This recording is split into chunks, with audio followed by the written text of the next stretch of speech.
First story, the ghost ship. I've been at sea most of my life, and I've seen things that would shake even the toughest sailor. But nothing compares to what happened during that Atlantic crossing. It started on a night without a moon, the sky so dark it swallowed the horizon. We were about halfway through a routine commercial run, shipping goods from the East Coast to Europe. The weather had been calm for days, almost too calm. That's when we saw it. The radar picked up something first, a large object drifting aimlessly about 5 nautical miles off our starboard side. We weren't expecting any vessels in that part of the ocean, especially not one so still. When we finally spotted it, a strange chill ran through me. It was an old ship, much larger than ours, rust clinging to the sides like a disease. There were no lights, no movement, no signs of life. Rick, my first mate, Sullivan, called to me. "Should we radio in?" I nodded. "Let's see if anyone's home." We sent out a signal. Nothing. Again. Still nothing. Radio silence. "Looks abandoned," I muttered. Against my better judgment, curiosity got the better of me. I couldn't just sail past it, not without knowing more. Prepare a boarding crew. It was a reckless decision. The crew looked uneasy, but they didn't question me. We boarded our small skiff and headed towards the derelict ship. As we approached, I noticed the name on the side, faded but legible enough. The Resolute. That name. It stirred something in the back of my mind, but I couldn't quite place it. When we climbed aboard, it was like stepping into another world. The air was thick, humid, as if the ship was holding its breath. The deck was damp with condensation, even though there hadn't been a storm in days. There were no ropes, no signs of distress, just an eerie silence. We made our way inside, flashlights cutting through the darkness. Everything was intact, perfectly still, yet wrong. The first room we entered was the galley, where a long table was set for dinner. Plates sat untouched, cutlery in place, wine glasses half filled. It was like the crew had just vanished in the middle of their meal. I ran my hand over one of the plates. It was ice cold. "Rick," Sullivan said from behind me. His voice tense. "Something ain't right here." He wasn't wrong. The deeper we ventured, the worse it got. Clothes were strewn across the floors as if people had just disappeared mid-step. There were shoes with no feet, jackets with no owners, and yet not a soul in sight. Then the laughter started. Faint, barely audible at first. We froze, straining to hear. It came again, distant and hollow, like a child's giggle echoing down the dark corridors. "Who's there?" I called out, but my voice only seemed to get swallowed by the ship. There was no reply, just the oppressive silence, and then another giggle, this time from behind us. "Cap," Sullivan whispered, "we should leave. Now." I wanted to agree, but something kept pulling me forward. It was like the ship was calling to me. We pressed on, each step heavier than the last. The laughter grew louder, closer, like it was toying with us. Suddenly, a loud crash echoed from a nearby cabin. We rushed over and threw open the door. Inside was a small office, the captain's quarters by the look of it. The furniture was old, covered in a thick layer of dust. But there on the desk was a stack of weathered journals. I picked one up, my hands trembling. The pages were yellowed, the ink faded, but the words were clear enough. "The crew is gone. I am the last. The ship, it won't let me leave. Calls to others. Soon they will come. Soon they will belong to it, just as I do." The entry was dated 50 years ago. Suddenly, the cabin door slammed shut behind us. The room grew colder, the air suffocating. My heart pounded in my chest as the laughter turned to whispers, voices that seemed to come from the walls themselves. "Rick!" Sullivan yelled, tugging at the door, but it wouldn't budge. I turned back to the journals, flipping through page after page. They all told the same story. Every crew that had boarded the Resolute vanished without a trace. The ship was cursed, doomed to wander the seas, collecting souls. And now it had us. I rushed to the door, helping Sullivan force it open. When we finally burst out into the corridor, the ship seemed to have changed. The walls felt closer, the air even thicker, like we were trapped in its very lungs. Objects started to move, chairs scraping across the floors, doors creaking open and shut on their own. And the whispers, they were all around us, growing louder. We ran. I don't know how we made it back to the deck, but when we did, the ship looked different, older somehow, more decayed. I could barely make out our vessel in the distance. Felt miles away. "Get us out of here," I shouted. We scrambled back into the skiff, my heart racing as we sped towards our ship. But something was wrong. As we got closer, our own ship looked off. The lights flickered, and a heavy fog seemed to hang around it, clinging to the hull like a shroud. When we finally climbed aboard, everything felt wrong. The air was the same, thick, suffocating. The ship creaked and groaned, even though the sea was calm. I looked around at my crew, but their faces, they weren't the same. Their eyes were vacant, hollow. I ran to the bridge, desperately trying to radio for help, but the signal was dead. Every time I tried to call out, all I heard was static, and then, faintly, the sound of laughter, the same distant giggle from the Resolute. That's when I realized I hadn't escaped. None of us had. We were still trapped, part of the cycle.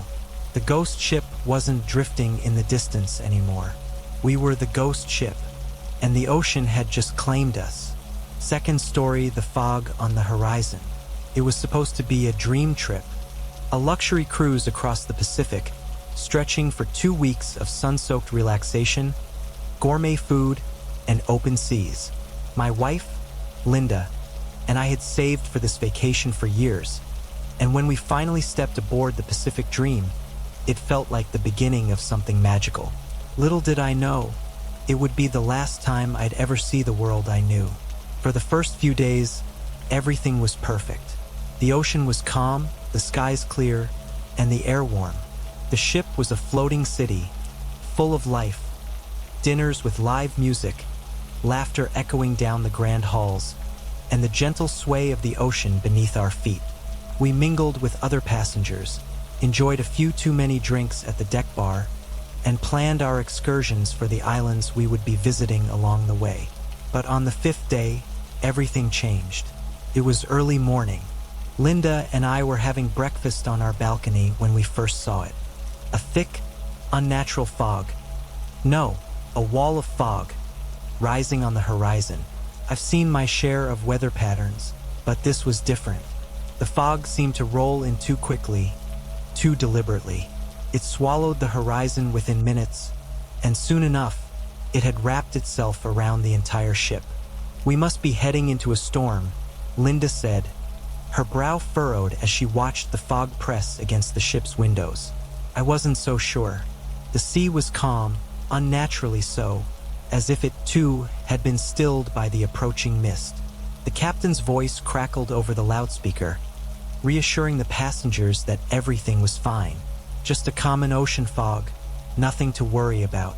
We all took that as truth. At first, by midday, things started to go wrong. The ship slowed, then stopped altogether. We could hear the engine struggling below deck, but the fog was so thick now that even standing at the bow, we couldn't see more than a few feet ahead. Navigation systems went offline. GPS stopped working. Even the satellite phones were dead. The crew assured us it was just a temporary glitch, but there was fear in their eyes. Hours passed, and still the fog did not lift. Clung to us, dense and oppressive. The ship remained adrift, engines dead, like we were stuck in a vast, motionless void. Time itself felt wrong. Hours stretched into what felt like days, and yet our watches insisted it was still the same afternoon. The sun never pierced the mist. No stars appeared at night. Then the voices began. It started with whispers. At first, I thought it was just the wind, but there was no breeze. The voices were faint, like distant conversations just on the edge of hearing. Linda heard them too, and then the others. By the third day, passengers were whispering among themselves about figures in the fog, shadows moving just beyond the ship's railings, always out of sight, always watching. On the fourth day, a small lifeboat drifted out of the mist, came from nowhere. One of the crew spotted it, and a team went to investigate, towing it to the side of the ship. I watched from the deck, along with most of the passengers, as the crew pulled the tiny boat alongside us. It looked ancient, its wood rotting, the paint peeling in long strips. Inside, there was no sign of life, just a tattered blanket and a small leather-bound book, a diary. The captain ordered everyone away as they retrieved the diary and brought it inside. We weren't supposed to know what it said, but word travels fast on a ship like this. By the next morning, the rumors were everywhere. The diary belonged to a man who had been adrift for weeks, possibly months. He wrote about strange fogs, vanishing ships, and the feeling of being watched. But what sent chills down my spine was the final entry. I've seen it. The ghost ship that went missing 50 years ago. It's still out here, drifting in the fog, waiting for more souls. That's when the panic began. Some passengers wanted answers, others demanded to speak to the captain, but the crew had shut themselves off, holding private meetings on the bridge. Linda and I stayed in our cabin, trying to keep calm, but it wasn't long before the whispers turned into something far worse. Late that night, I woke to the sound of scraping outside our door. It was soft at first, like something brushing against the metal. Then, a knock. 3 sharp taps. Linda shot up in bed, her eyes wide. We held our breath, listening. Another knock, louder this time. I threw on a shirt and approached the door cautiously. "Who's there?" I called out. There was no answer, just silence. I opened the door, slowly, expecting to see a crew member or perhaps a frantic passenger. But there was no one, only the fog, thick and swirling, spilling into the hallway. But I swear, in the mist, I saw the faint outline of a figure, just for a moment, and then it was gone. By the 7th day, the fog had crept inside.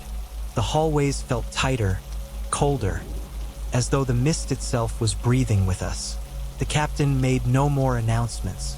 The crew had stopped responding to calls. People began disappearing one by one. At first, we thought they had barricaded themselves in their rooms, but when we broke down the doors, the cabins were empty. No clothes, no luggage, just gone, as if they had never been there at all. The fog was taking them. Desperate, I led a group of passengers to the bridge, demanding answers. But when we got there, the captain and his officers were gone.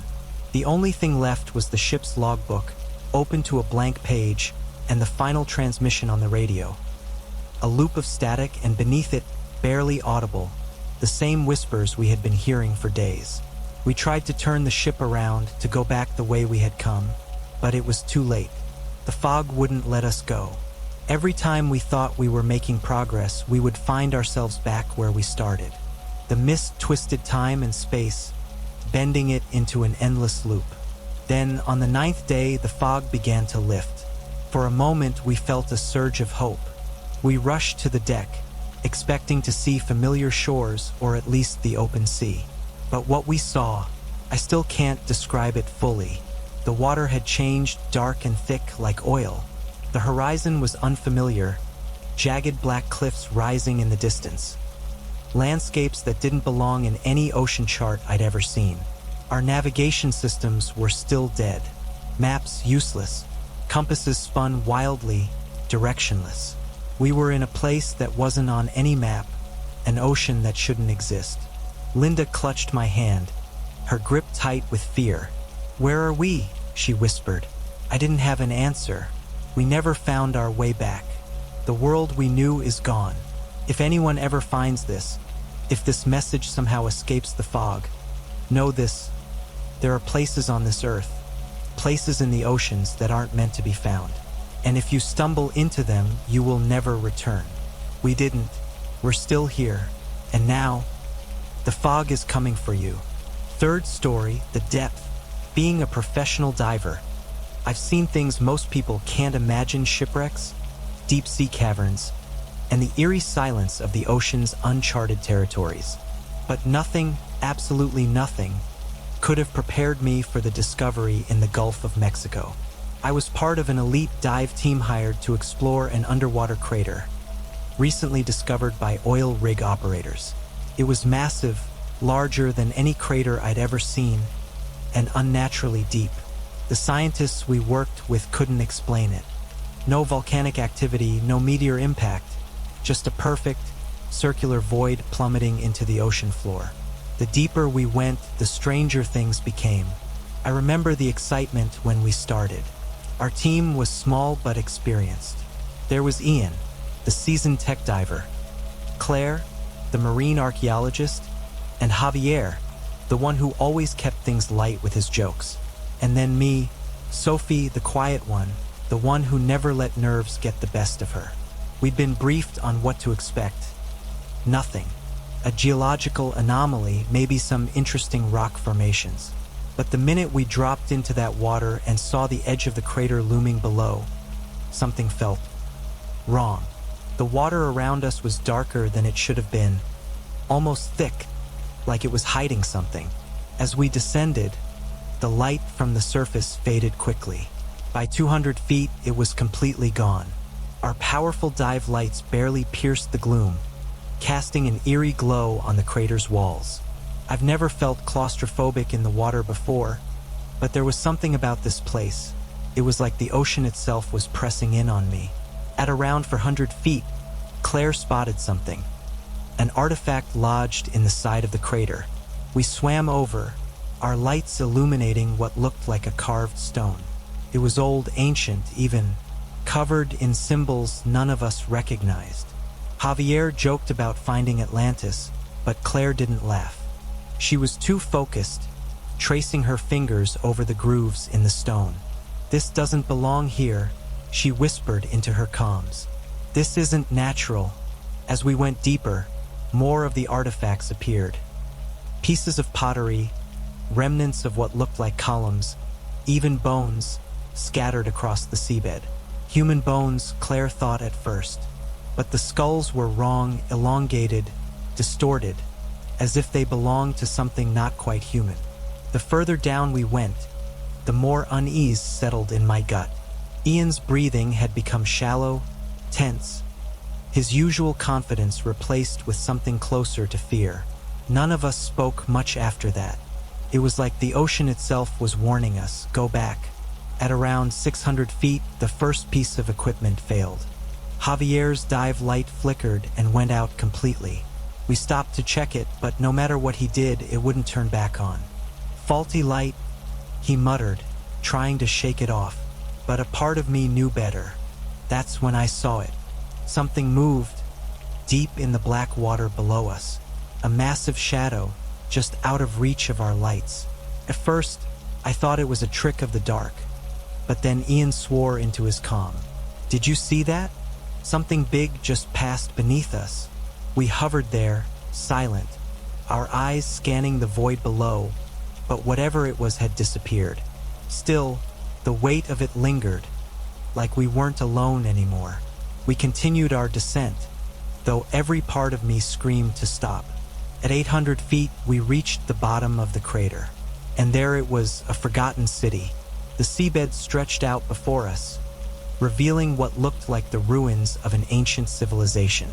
Buildings, half buried in sand and coral, crumbled columns covered in algae, and statues, dozens of them scattered throughout the ruins.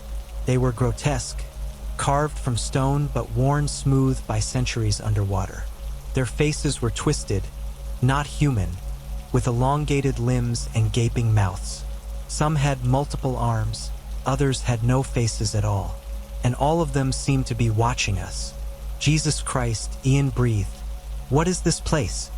We swam deeper into the ruins, our lights casting long, distorted shadows across the seabed.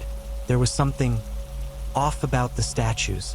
Their eyes felt like they were following us, tracking our movements. Every time I turned away, I swore I saw one of them shift, just out of the corner of my eye. And then we heard it. A low rumble so deep I could feel it vibrating in my bones. Came from below, from the heart of the city.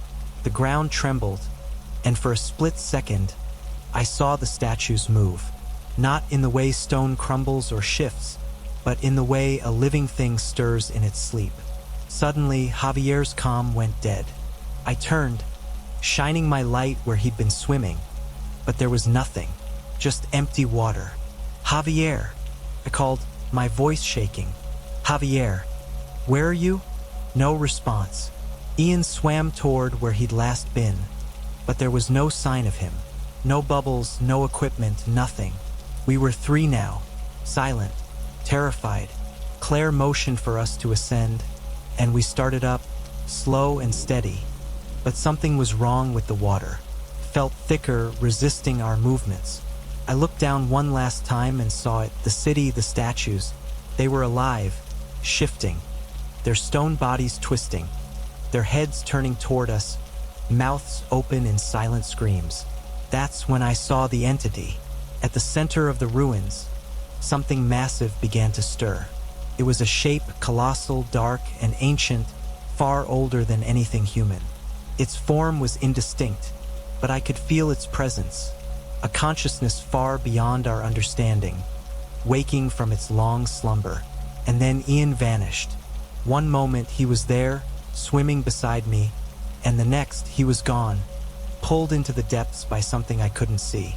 Claire and I ascended faster, panic overtaking us. But the water felt wrong, thick, like we were swimming through oil. The pressure around us intensified, even though we weren't that deep. My ears rang, and my chest tightened as if something was squeezing the life out of me. Finally, we broke the surface, gasping for air. The boat was in sight, but everything felt off. The colors of the sky, the sound of the waves, they were muted, like I was still underwater. As I climbed onto the boat, my body felt heavy, disconnected. Claire wasn't behind me. I looked around frantically, but she was gone, just like the others. That night, I sat alone on the boat, staring at the horizon, but something was wrong. The stars weren't where they should be, the waves didn't sound right, and the wind was eerily still. It was like I had surfaced, but hadn't really left the depths. I checked my equipment, desperate to understand what had happened, and that's when I noticed the comms were still live. The feed from my dive helmet was still transmitting, but the sound, it was wrong. All I could hear was the deep, rhythmic breathing of something enormous. And then I realized I'd never left the crater. I'm still down there, somewhere, trapped in those depths. The Sophie who made it to the surface. She isn't me. I am part of the depths now. No one will ever find my body. Fourth story, the call of the depth. I've always loved the ocean. There's something about the endless expanse of water, the horizon stretching out into infinity, that makes you feel both small and alive. So, when my friends and I decided to rent a boat for a fishing trip in the Caribbean, it felt like the perfect escape. Just the four of us, me, Alex, Dave, and Carlos, out on the water, miles away from the noise of life. No distractions, just the sea, some beers, and good company. We set off from a small coastal town early in the morning, the sun barely peeking over the horizon. The plan was simple: spend a few days fishing, swimming, and relaxing in the middle of nowhere. We had charts, GPS, plenty of supplies. We thought we were prepared for anything. We were wrong. By the second day, we were deep in the open ocean, no land in sight. It was everything we wanted, absolute isolation. But as the afternoon wore on, something strange happened. The GPS started acting up, flickering and showing nothing but a blank screen. Alex, who was at the helm, frowned and smacked the side of it. "Damn thing's on the fritz," he muttered, trying to reset it. "Relax, we're in the middle of the ocean," Dave said, cracking open another beer. "Where are we gonna go? It's not like we can get lost out here." We all laughed, but I couldn't shake the feeling that something wasn't right. The sea around us had grown eerily calm, the sky darkening despite the fact that the sun was still high. Felt like we were being watched, but by what, I couldn't say. That's when we saw it. A small, jagged island, barely more than a rocky outcrop, rising from the water like it had been waiting for us. It wasn't on any of our charts. Where the hell did that come from? Carlos asked, leaning over the side of the boat. It looked ancient, untouched, with strange ruins half buried in the sand. Curiosity got the better of us. We anchored the boat and decided to check it out. Maybe it was some uncharted island, a relic from long ago. The kind of thing you only hear about in adventure stories. We disembarked, wading through shallow water to reach the shore. The island was silent, save for the sound of the waves lapping at the rocks. The ruins were old, really old, covered in strange symbols none of us recognized. The air was heavy, the humidity thick and oppressive. And there was something else, too. A faint hum, like a distant melody, barely audible, but enough to make the hair on the back of my neck stand up. "What do you think this place is?" Alex asked, running his hand over one of the stone pillars. The carvings looked almost like letters, but twisted and wrong, like a language from some forgotten time. "No idea," I said, my voice low. "But I don't like it." We stayed longer than we should have, exploring the ruins, taking photos, trying to decipher the meaning of the symbols. But as the sun started to set, that strange feeling of being watched grew stronger. I couldn't explain it, but something about the island felt alive. We returned to the boat just as night fell. That's when the real terror began. It started with a sound, a soft, hypnotic melody, rising from the water. At first, I thought it was the wind playing tricks on us, but it grew louder, more distinct. It wasn't just music, it was a voice singing, haunting, beautiful, and terrifying all at once. "Do you guys hear that?" I asked, but my voice was barely a whisper. Alex and Dave were staring out at the water, their eyes wide and unfocused, like they were in a trance. Carlos was already at the edge of the boat, his gaze fixed on the dark waves. "What the hell are you doing?" I shouted, grabbing Carlos by the arm, but he didn't respond. He was staring at something in the water, something just below the surface. His lips moved silently, as if he were whispering back to the song. Then, before I could stop him, he jumped. "Carlos!" I yelled, but it was too late. He disappeared beneath the surface without a splash, as if the sea had swallowed him whole. What's happening?" I stammered, turning to Alex and Dave, but they were gone too, their eyes glazed over, stepping toward the edge of the boat as if in a dream. The singing had grown louder now, echoing all around us, coming from the depths. They followed Carlos into the water, diving headfirst into the dark, inky ocean. I tried to stop them, but they were too far gone. One by one, they disappeared beneath the waves, drawn to whatever was calling them from below. I was alone. The singing grew louder, almost deafening. I stumbled back, hands over my ears, trying to block it out, but it was inside my head, pulling at me, dragging me toward the edge of the boat. I looked out at the water, and that's when I saw it. A shape, massive, dark, and rising from the depths. At first, it looked like part of the ocean itself, but then I saw the eyes, bright, glowing eyes, staring up at me from beneath the surface. The thing was colossal, its body stretching impossibly wide, tentacles writhing like shadows around it. And the singing, it was coming from it. I froze, my breath catching in my throat. It was ancient, predatory, and aware. The thing had been waiting in the depths, calling us here, drawing us in. I tried to move, tried to do anything, but my legs wouldn't respond. The creature's eyes locked onto mine, and for a moment, I felt nothing but pure, primal terror. The boat started to rock violently as the thing beneath us moved, its massive body shifting in the dark water. And then it rose, slowly, like some nightmarish god ascending from its underwater throne. The boat tilted as the creature's shadow engulfed us. I stumbled, falling to my knees as the boat tipped further, dangerously close to capsizing. In the distance, I saw my friends, tiny figures in the water, swimming toward the creature, their faces blank, their eyes empty. They didn't even look back. Then, with a sickening lurch, the boat was dragged under. The water rushed over me, cold and suffocating. I kicked, I screamed, but it was no use. The sea had claimed me. The last thing I saw before the water swallowed me was the creature's glowing eyes, watching as I sank into the abyss, joining the others in the dark. Days later, a passing fishing vessel found our boat, drifting aimlessly in the open ocean. There were no signs of us, no bodies, no struggle, nothing. Just the eerie silence of the sea and the mystery of what lurks beneath.